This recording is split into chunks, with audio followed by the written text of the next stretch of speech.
All right, everyone. Hello and welcome into your comments, my reactions, our video the day after Chicago. It's actually 2 days after Chicago. It's the best I could do. So the way that this works is yesterday or 2 days ago on the post-game video following the Minnesota Vikings victory over the Chicago Bears by the final of 17-9 on Monday Night Football. Your assignment was to leave a comment on that video that I could potentially react to in today's video the day after Chicago. So this is our little group collaborative project on our small corner of Vikings internet where we get to interact with each other. I put your voices out there. Your voices are heard. I react to those comments. This is our video 2 days after Chicago this time. All right, so enough of that. Let's get into it. So you guys had a lot to say. This is how you were feeling following the Vikings win over the Bears in one of the sloppiest, ugly games I think that we've ever witnessed. So let's begin. First comment comes from C-Wise. They say, hey, we're at 500. Yay.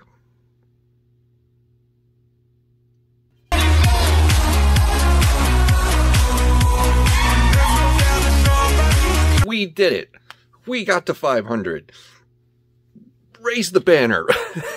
So, of course, I'm kidding.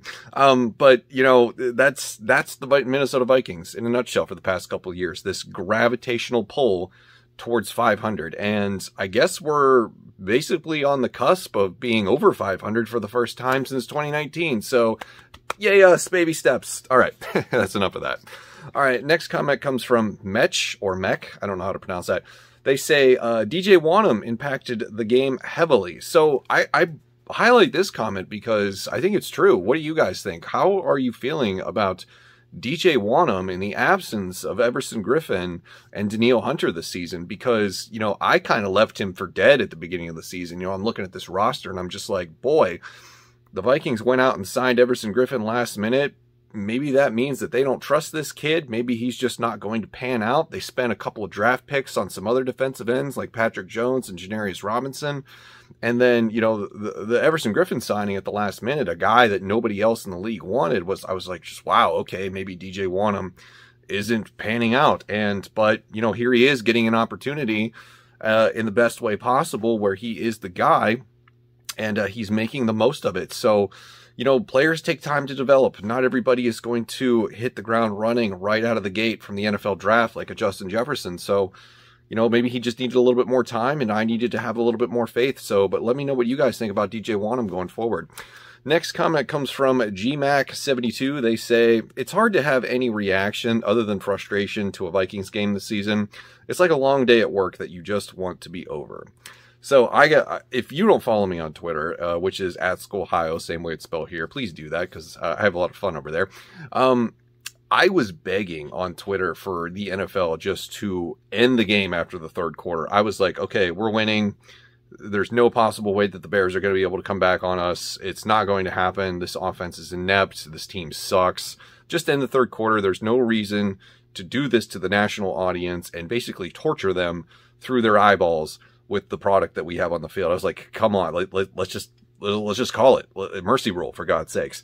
And I even said after the Jordan Berry punt that got blocked and it only went like, I think it went like 20 yards. I was like, it doesn't matter. The Bears can't score anyway, so who cares? You could have punted it 10 yards and they still wouldn't be able to put any points on the board. And sure enough, they did not score on that possession. So yeah, I think the Bears game is a microcosm of how, you know, even though we win, we still feel frustrated because I think the underlying condition to that feeling is that we are aware of the capabilities of this team, given the talent that it has and the success that we've seen them had, you know, a couple of weeks here, a couple of weeks there. Like, we know what the ceiling is. We know that this team can, you know, play up to the level of competition where they're going toe to toe with a team that is, you know, we beat the Green Bay Packers, right? And they're currently the 1 seed in the playoffs. We're a missed field goal away from having beat the Cardinals. I think that they're the 3 seed in the playoffs right now. I think the Cowboys are 2. So what is this team? You know, I can't figure it out. And that's why we're all frustrated. Next comment comes from Drew Powell. They say, what was your thought going through your mind when you most likely heard that after halftime Zimmer said, quote, "We have to run the ball more in the second half," end quote. nothing really went through my mind other than, yeah, that sounds like Mike Zimmer. There was no surprise in that. It doesn't surprise me whatsoever. They felt like the passing game was just not going to work, and we'll talk about more of that later in this video.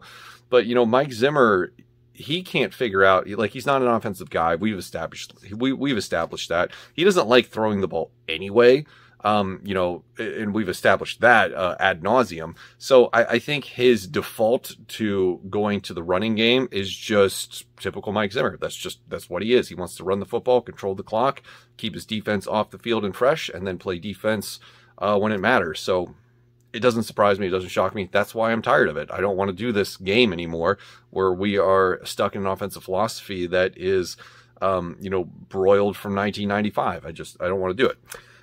Next comment comes from Too Evil to Hope. They say, should we be thankful the refs gifted us this game or stand true that bad calls are bad calls? You can do both. They are not mutually exclusive. So I think that you can say that, you know, or disagree with the call on the field and criticize the referees and say, you know, that's a terrible call. How dare you? Like, it makes no sense. Like, you're just making the situation worse. And at the same time be like, well, it's for my team. I guess I'll take it. So yeah, and I don't think that they really gifted us the game. I will argue, you know, that they gifted us that one touchdown that Amir Smith-Marset caught, because that drive was sustained by 2 personal foul penalties.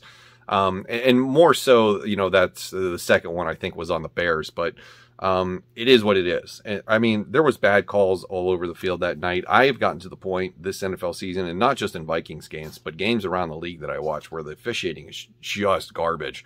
This reminds me of some of the worst umpiring I've ever seen in baseball. Baseball will always be my first love. And I just, oh man, it's like, the one umpire that they got, in baseball that is just constantly the point of criticism and controversy. I think his name's Angel Hernandez, right? And it's just like, wow, how could this get any worse? But I think your question is, I think it can be both. The answer to your question is that you can criticize bad calls and at the same time be like, okay, well, it went for our team, so I'll take it. But, you know, the results of that is going to be that eventually you're going to be on the wrong side of it. So when you're on the right side of bad calls, it's okay to both be a willing accepting it and then also criticizing it at the same time. Next comment comes from Adrian87 Kwan, I think. They say, predict our final result, 10-7. Listen, I can't figure this team out. I don't even want to begin to try to predict anything around this team. Like, I want to stop making predictions altogether, because it's either going to be wrong or it's going to be right, and it's going to be severely disappointing. So I don't want to. But just because you asked nicely, I will. I don't think 10-7 is in the books. I don't think they run the table. I think that's impossible, because that would be a hot hand fallacy, and that's not in the cards. I think what's going to happen is that we are definitely going to lose one game. And then I don't know. I think we definitely lose one of the next 3. And I want to say I can almost guarantee we lose 2 of the next 3. So I'm thinking 9-8 or 8-9. I think that is the likely end result. If we go 7-10, that's the apocalypse. Everybody's fired. But I think 9-8 or 8-9. It's one of those 2. That will be the end result. Next comment comes from Brett Campbell. They say, your take on the Vikings this year is as bad as the Vikings themselves. All you do is drop the F-bomb. Listen, my dude, I was raised by a truck driver. You have not begun to hear the level of cussing that I am capable of. It will... You will hear words strung together that you did not know were possible, okay? I'm just kidding. Listen, all that's true, but at the same time, I'm not going to do that. Listen, you caught me at, I think the one video where I decided to just be myself. And it's not that every other word out of my mouth is the F-bomb. It's just that when times are heightened and I feel, passionate about something, I might, dip my toe into that version of me that I've tried to keep off of this channel, just because, that doesn't go well for some people, if you catch my drift. I've always kind of fighting this battle. It's like, how much of myself do I really present to the world? If you know what I mean. And so it's not like that I'm censoring self. I'm just I challenge myself to try to be more creative in my responses and, how I want to say things. But at that time I was just like, okay, I don't even care. I'm not going to try to think of, metaphors and whatnot. I'm just going to lay it out there. So, But yeah, to each their own, I guess, is my point to that. But thank you for noticing. I appreciate watching the video. Next comment comes from TBass2323. They say, interesting how a few weeks ago when talking about Cousins, stats don't matter. Now the guy wins a game. Now his 80 yards passing stat matters. Well, what is it? Do stats matter or not? Or does it change weekly? Listen, me bringing up stats in this instance, in this context, isn't me trying to use the argument that stats matter. It's me trying to use the argument to counter the argument that stats matter. This is me pointing out that, listen, stats don't tell the whole story. But in this case, what I'm trying to point out is that this is the best that he could do. This is the best that Clint Kubiak and his offense could prepare to do against a Bears secondary that was depleted. Listen, I don't care who you are. If you are a quarterback that gets paid the amount of money that Kirk Cousins does, and you cannot come away with, the point is that this Vikings team is good enough to put a team like the Bears with that secondary where they had to sign guys off the street on Monday to play on Monday night, should have totally throttled the Bears team and just put this game away before halftime. They would have had, fans would have had a different reason to turn this game off, not because it was sloppy and disgusting, but because it was non-competitive. And that is where, the bulk of my frustration stems with this game and Kirk Cousins, and why I brought that up. So it's not, saying, hey, look, his stats are bad, he must be bad. It's me saying, look, here's the situation where people hound me, and other Kirk critics saying, well, just look at the stats. Just look at the stats. Okay, here's some stats. Here's the context behind those stats. Now what? And that's just really where I was going with that. It's not me trying to just cherry pick the stats that fit my narrative. I was just, trying to point out, like, that's the best that you can do against a secondary that's going to be bagging groceries in a couple of weeks. I mean, come on. But yeah, so, and it's not all on Kirk Cousins. I don't think that if we're going to say that wins aren't a quarterback stat, then we have to divvy up more of the pie when it comes to victories and losses, where we can't just place blame, or the majority of the blame, on one person or one coach. I know we like to say that a lot of time, like, this is all on Mike Zimmer, this is all on the defense, this is all on Kirk Cousins. None of that is true. It is a team game first and foremost. And a win is a team accomplishment. I have said that ad nauseum.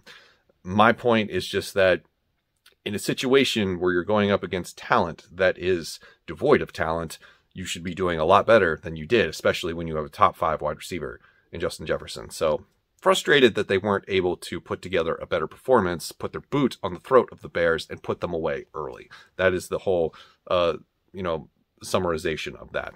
Next comment comes from Skull Vikings. They say, would love to see a video on changes you would like to see player-wise for next year. Who would you keep? So I get this question a lot. I've answered it a couple times. And while I think a video on this wouldn't make much sense to do in bulk, because I don't really have any hot takes regarding that, I will just give you my answer to that here in long form. So this will be the last comment on the video. What I've got here is 12 players on offense, 9 players on defense that I would like to keep for next year. And just maybe a 1 or 2 sentence summation of why I would do this. So on offense, we're going to start with the quarterback room. I'm only keeping Kellen Mond just because he is a project quarterback. I'd like to see if I could develop him any further. Kirk Cousins, I am either trying to trade, or I am just trying to part ways with the best that I can, because it's been 4 years. I've seen enough. I don't want any more of this offense. I'm going to keep Alexander Madison and Kenny Nwangu out of the running back rooms. I'm going to sign a third guy or draft a third guy and turn this into a running back by committee situation. Dalvin Cook is a great player. Dalvin Cook is really fucking good. But I just feel like he's one more big injury away from missing a lot of time and then never being the same player again. He worries me. I'm very concerned about him. From the wide receiver room, keeping Jefferson, Thielen, Osborne, and Amir Smith-Marset. I don't really think any of that needs an explanation. For the tight end group, same thing. Irv Smith, Tyler Conklin. I don't think that needs an explanation. On the offensive line, Brian O'Neill, Christian Darrisaw, Ezra Cleveland. I'm keeping those 3 guys and those 3 guys only. Maybe Mason Cole, probably not, but I'm willing to listen to arguments for any of the other guys. But honestly, why would you keep any of them? Find a new center, find a new right guard. Backups are a dime a dozen. Let's go. Let's change this offensive line.